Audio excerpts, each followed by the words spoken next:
right, I've got a challenge for you. It's a Go Lang challenge, and I'm sorry this audio is crappy, but I am in paradise. Check out this view. And yes, I'm working because working makes me happy, and there's a ton to do. And I'm going to show you this Go Lang challenge here in a second. We'll let you take a crack at solving it. But first, I want to show you this view. Here's the view. Baby, I don't know if you can see that, but that is paradise right there. I'm in Kauai. Hawaii, baby. And cool. Let's take a look at this. The student just sent me this question, and they're like, "Why is this not working?" And let's look at the code. So bam, here's the code, and they have a type, and right, they have JSON stuff here, and then they create a message struct, and then they're trying to pull that into their struct and then running it. Here's the code. I'll put this code in the video down below, the link down below. Take a look at it, see if you can get this running. And it's a good challenge. Maybe it'll be totally obvious to you, or maybe this is, below your ability level. Maybe it's right at your ability level, or maybe it's a little above your ability level.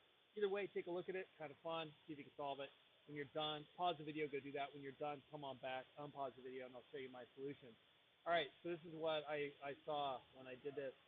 Boom. Let's make these capital, because everything in Go, when it talks about visibility of something outside of a package, it's all about case. You want to be able to see something outside of a package, have it be visible, not visible, or have it be, forget the other phrase. But you want to make sure it's capitalized if it's outside of a package. So that's the first thing I would look at. And the second thing I'd look at is we have here an int, and here we have a type string. And so I just started working this from the other side. Let me find my code right here. And I made these capitalized, and then I created a couple of created a value of type message for this struct. And I populated it twice and created a slice using composite literals. Give me the type, so give me the curly braces, and put the values in between. Composite literal, give me the type, give me the curly braces, and put the values in between. And I just marshaled that, got a byte slice, checked the error, and then turned that byte slice into a string and printed it out. And so when I did that, everything ran, but when these were lowercase, it did not run.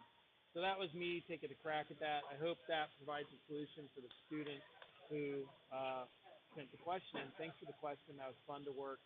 I don't always get a chance to answer questions for students, but when I have an extra moment and when the question looks fun and when I could solve it quickly and easily, I totally try to answer them. All right, so thanks for watching this. Check out Greater Commons. We have all of our Go courses on Greater Commons, best place in the world to learn about Go. And if you know Bill Kennedy or you see Bill Kennedy, say, "Bill, when are you going to put a course on Greater Commons?" All right, thanks for hitting like and subscribe. That helps other people find these videos. And I look forward to seeing you in the next video. Bye.